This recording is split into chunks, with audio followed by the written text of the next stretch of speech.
Tuesday, May 14. Selfishness, Family Destroyer. Ellen White writes in Early Writings, page 119, "If pride and selfishness were laid aside, 5 minutes would remove most difficulties." End of quote. As human beings, our natures have been corrupted by sin, and perhaps the greatest example of that corruption is the curse of selfishness. We seem to be born selfish. We can see this reality in small children, whose basic nature is want for themselves. Me, me, me.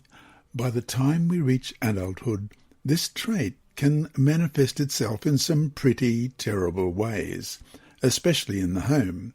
Of course, Jesus came to change this, as we read in Ephesians 4:24, and that you put on the new man, which was created according to God in true righteousness and holiness. His word promises us that we, through him, don't have to be dominated by this destructive character trait. His whole life is a perfect example of what it means to live without selfishness. To the degree we emulate his life, as we read in 1 John 2:6, he who says he abides in him ought himself also to walk just as he walked, we will overcome the tendency to live only for ourselves. Question: look at the following texts. What do they tell us about living a life of selflessness? Philippians 2, verses 3 to 5. "Let nothing be done through selfish ambition or conceit, but in lowliness of mind let each esteem others better than himself. Let each of you look out not only for his own interests, but also for the interests of others. Let this mind be in you, which was also in Christ Jesus." And 1 John chapter 3, verses 16 to 18.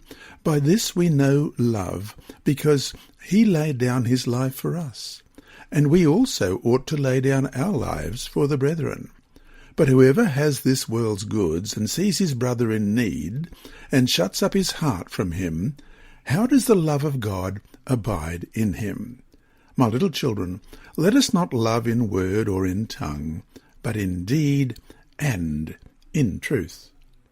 As Ellen White wrote above, if pride and selfishness were put aside, so many problems could be solved very quickly, long before they fester and brew and eventually turn into something nasty. All members of the family, especially the parents, must be purged of this sin at the foot of the cross, as we read in Proverbs 16:6. "In mercy and truth atonement is provided for iniquity, and by the fear of the Lord one departs from evil." Even if that means constantly coming back to the cross and kneeling in prayer, faith, tears, and submission. And so to finish today, how much time are you spending at the cross fighting against whatever selfishness appears in your life? How does this verse, Matthew 7:16, help show you if you've been spending enough time there? "You will know them by their fruits. Do men gather grapes from thorn bushes, or figs from thistles?" You have been listening to a reading of the Adult Sabbath School Bible Study Guide by Dr. Percy Harold from Queensland, Australia. This service is brought to you by Hope Channel, the Sabbath School Department, and Christian Services for the Blind. Remember, God is always faithful.